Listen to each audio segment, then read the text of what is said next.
Hello and welcome back to my channel. If this is your first time here, hi, I'm Cassidy. If it's not, thanks for always tuning into my videos. Today we are doing the best and worst of the year so far. Dun dun dun! I was heavily inspired by BECCA from BECCA in the Books. She does a video every year where she picks her favorite books of every single month so far up until June, end of June. And I decided I wanted to do that instead of like your typical mid-year freak out, because I don't necessarily like to give you a favorite book of the year or anything like that, because I feel like it kind of spoils the end of the year content. But if I'm doing my favorite book of each month and my least favorite book of each month, this could change depending on what I read in the last part of the year, or if I have 2 5-stars that, or 2 books I really loved in one month or 2 books I really hated in one month. It kind of will skew the results a little bit, if that makes sense. So in this video, I will be going from January to June with my favorite book of the month and my least favorite book of the month. So let's get right into it. June was apparently the month of thriller/horror because my favorite book of the month was Near the Bone by Christina Henry. I love this book. This was like a creature feature type horror. I honestly don't even think that that's a good way to sell this book, because the horror in this book is actually the person. So in Near the Bone, we're following a girl who lives with her husband up in a cabin in the mountains. And the blurb on the back of the book pretty much says there's a creature outside, but our protagonist has to decide if she's more scared of the creature or the monster inside with her, because her husband is not a good person. So I will say there are some trigger warnings going into this book, and you should maybe look them up, but if you have them, but I don't want to say them because they're a little bit of a spoiler. But yeah, I really enjoyed this. I really enjoyed the action. Like, this is a very fast-paced horror. If you want like a mystery, this is not this. This is not a thriller. This is a horror where it's just like, I want to say it's action-packed the entire time. The horror also comes in the extent of like humankind versus the monster, and it's just kind of like a parallel between the two things and how we think of them. And I really liked the discussion that this book brought, and I just felt like it was a really good book. If you liked No Exit, I recommend Near the Bone. I feel like they give similar vibes, but I know a lot of people who didn't love Near the Bone, but I personally loved it and think it's a great one to check out. My least favorite with a good old 1-star was Verity by Colleen Hoover. This book for me, Verity follows our protagonist who gets hired to ghostwrite a series for a famous writer who no longer can write it. She moves into this mansion and lives with the writer's former husband, and she just kind of finds out what happened to the writer. For me, I think the downhill for Verity was that it was trying to be both a thriller and a romance novel, and because of that stretch between the two, I feel like it did neither right. I wanted either more scary or more hoo-haing, and I didn't get either. And the twists in this, I hear people just talk and talk and talk about how the twists in this are insane. This book is so gruesome, so dark, and you never see anything coming, and I felt like I saw everything coming. I've since reading it kind of come to the thinking process that a lot of people reading these books are Colleen Hoover fans who are more romance-based, less thriller. And if you are a romance reader, the thriller part of this was probably great, but as someone who reads thriller and horror and doesn't really read romance as often, I just needed more from that thriller horror. Like, it wasn't something I've never seen done before. It was just, yeah, an overhyped book that I just really didn't get along with, and I felt like it was very gimmicky. Yeah, didn't love this one. So let's move on to February. In February, my favorite book of the year was Malice by John Gwynne. I still, yes. How do you talk about books you love? Malice is a multi-POV high fantasy series. There's 4 books following a prophecy about the brightest sun and the darkest star, I think. And we're following in this book a bunch of characters, but there's 2 predominantly that you kind of think are part of the prophecy. But the thing I loved about this was who's who. And like, you think you know who's who, but at the same time, like, I could not know who's who. Like, who's the brightest star and who's the darkest sun. And I just kind of liked the journey we went on. I really loved Corbin's POV in this. This is I think, a very accessible fantasy series. It's not beginner, but it's definitely like up there. Like, you don't need to have read extensive high fantasy to understand this book. But yeah, I really, really loved this one. I always talk about it, but please, if you want to see my, like, real reactions, raw reactions to this, go check out Booktube Bestie episode 1 where I read JD Reid's best and worst books of the year to see if we could be Booktube Besties, and we are Booktube Besties because this was a hit, this was a win, this is incredible. This has the markings of maybe a new favorite fantasy series for me. No one was surprised by that pick. I need a drink to talk about the next one. My least favorite book of February. Can anyone guess it? In case you didn't know, I did Booktube Bestie episode 2. Episode 3. Episode 3 during this month. So my least favorite was Desperate Measures by Katie Roberts. I want to go shower even talking about this book. This book is terrible. It did not work for me. Like, I get why people would love it if you're just here for, like, the smut. But for me, where was the freaking plot? And the worst was that she tried to have a plot, but, like, the plot went nowhere and it was dumb. And, like, the kinks in this, I can't even discuss this book. Like, it just was so awful for me. Like, I didn't like it. Other people love it. Other people love Katie Roberts. It's just a personal preference. But yeah, I hated this book. It was not a fun time. We're following a character who is forced to marry someone else. And there is a daddy kink, and there is a lot of non-consensual, consensual sex, and there's a lot of stupid things. Like, our protagonist in this is so stupid. Like, the things she does when she's kidnapped, like, you would never do that. Like, come on. If you've heard me rant about this before, you know. But also, Booktube Bestie episode 3, where I read Becca in the Books, least, worst, best, and worst books of the year. On to March. I couldn't pick a favorite for March. Which brings us back to how that this will not be not every single book on this list will make it onto next one, because these are both 4 stars, and I personally just could not pick a favorite, but I will be shocked if you see these, just a spoiler right there, if you see these on my best of the year, because they are both 4 stars, and I think I have enough 5 stars this year. But I loved both of these. So the first one I'm going to talk about is the Swordsmans Lament, which is technically the higher rating on Copile, but the other book I feel like I've just been thinking about a lot more and really excited to read the next book in that series. So although this is a higher Copile rating, the other one also I feel like hits me in the feels. The Swordsman's Lament is a murder mystery low fantasy. It's set in like a medieval fantasy world, but there's no like magic or anything. So we're following our knight to the king, our royal champion to the king, who, when something happens and the prince gets murdered, he has to figure out who the heck murdered the prince and maybe clear his own name. I really just enjoyed this one. It's a quick, easy read. It's really short. It's indie, and the author had sent it to me, but I really, really loved it. I listened to the audio and it was really good.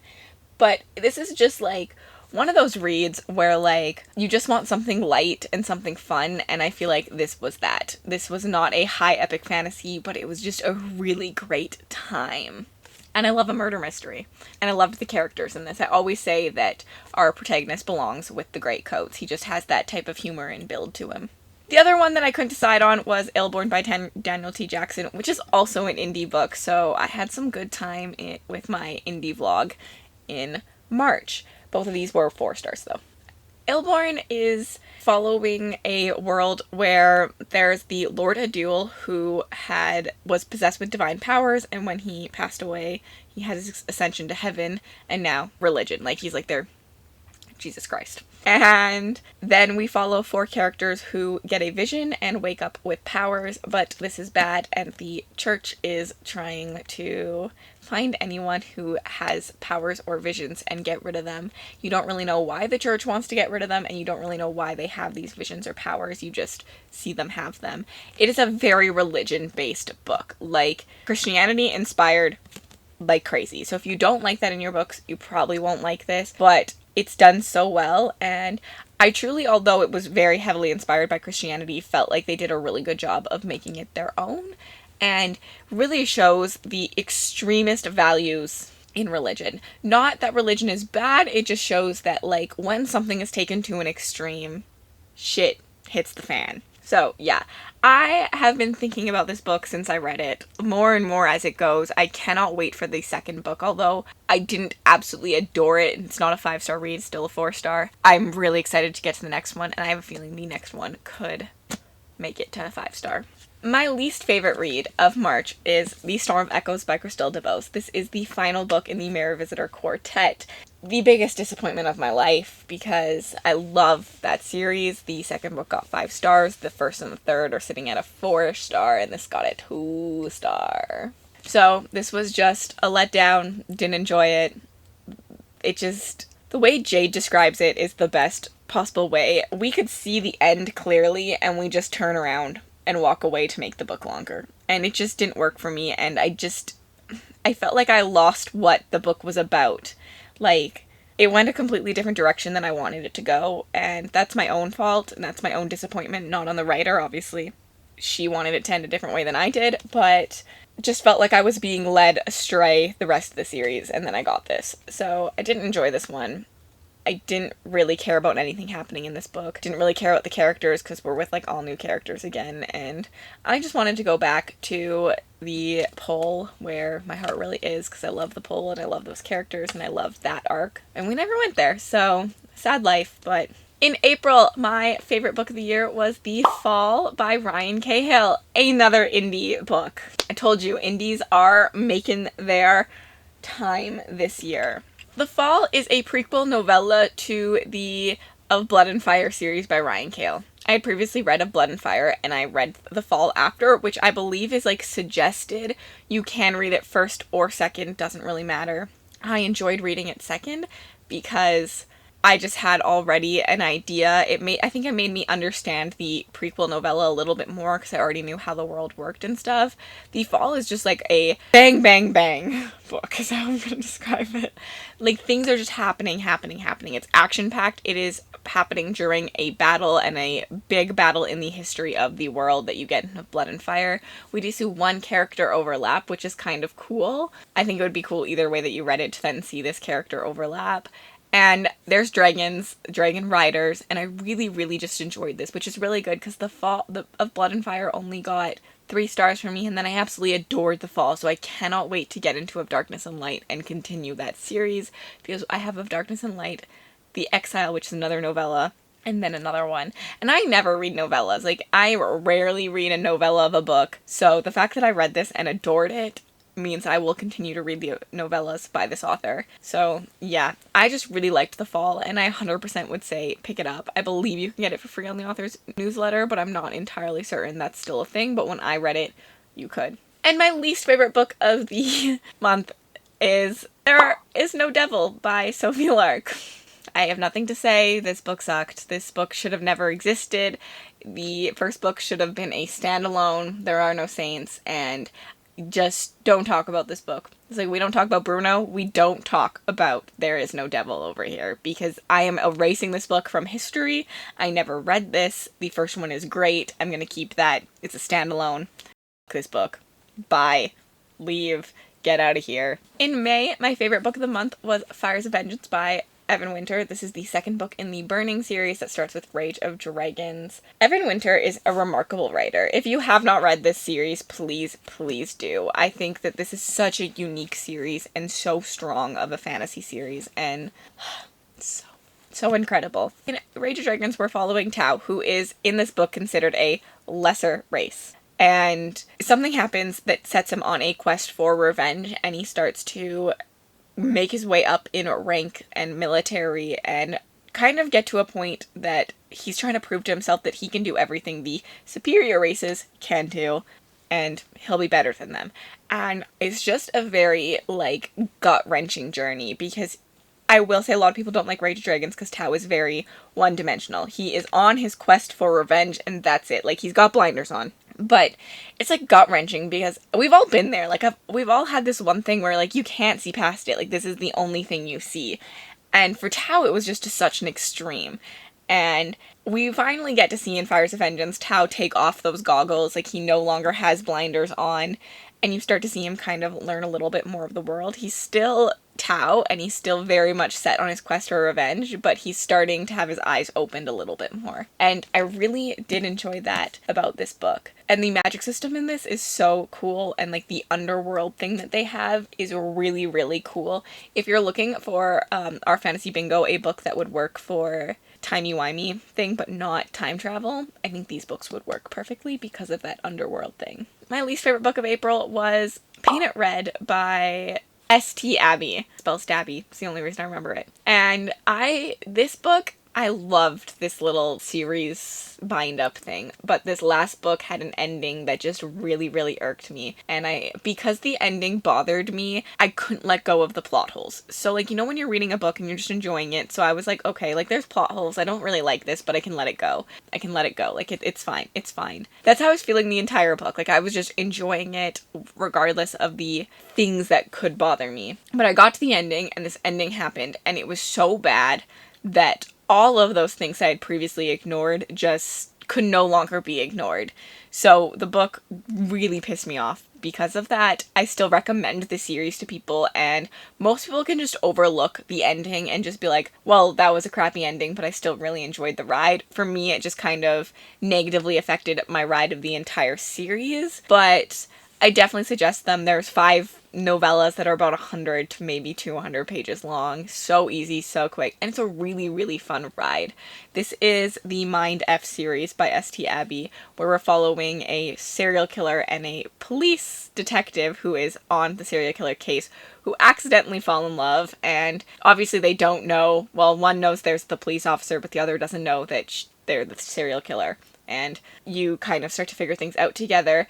And the thing is, it's very, like, you understand why the serial killer is the way they are, and it's really, like, gut-wrenching what happened in their past and all of that. It's just a really interesting book. I think it kind of reminds me of Criminal Minds, but almost if Criminal Minds was the side of the serial killer, maybe it's better to kind of put this as Silence of the Lambs, Hannibal. If you've ever seen the Hannibal TV show, I feel like that's the vibe I get it, where, like, you know he's Hannibal, but, like, you like him. But this one's even a little bit more that you like them, because there's reasons that are dark of why they do this. And in June, my favorite book of the month was Dragonflight by Anne McCaffrey, a classic fantasy read. Dragonflight, we're following a world where every couple years, every 100 years or so, the threads fall and threaten their world, but they have the Dragon Riders of Pern to take care of them. But it's been a long time since the last threads fell, and the world has kind of stopped believing that they need these Dragon Riders, and we're kind of watching the Dragon Riders struggle to gain back that, like, respect they had, because the threads are falling again, and they need help to save the world. It's really cool, really short. It's very different than anything I've read, because I feel like nowadays we really get those long, chunky, drawn-out fantasy, and this is not it, although it is drawn out because it's a crap ton of books, but the actual story itself within this book wasn't, and I'm very excited to continue this. And my least favorite book of June is House Across the Lake by Riley Sager. I have nothing to say here because I hated the twist in this book. The twist bothered the crap out of me. It didn't belong. It didn't make sense. It came out of left field. And the twist could have worked really well in some of Riley Sager's other novels, but he just did not add that, like, atmosphere that you needed for that twist in this one. I also had a bunch of other problems with, like, the representation of alcoholism, and I was bored the entire time, and the character was really terrible and dumb, and there's just a bunch of crap ton of issues, but did not like House Across the Lake, which I have now named House Across the Pond, because that was another inaccurate thing, is that this thing is a lake that you could just do a lot on in a little amount of time, and it was very inaccurate. You cannot, like, how big is this lake if you're running around it in, like, 10 minutes? House Across the Pond. House Across the frickin' pond. Anyways, those are my 13 books that I'm going to talk about over the last 6 months.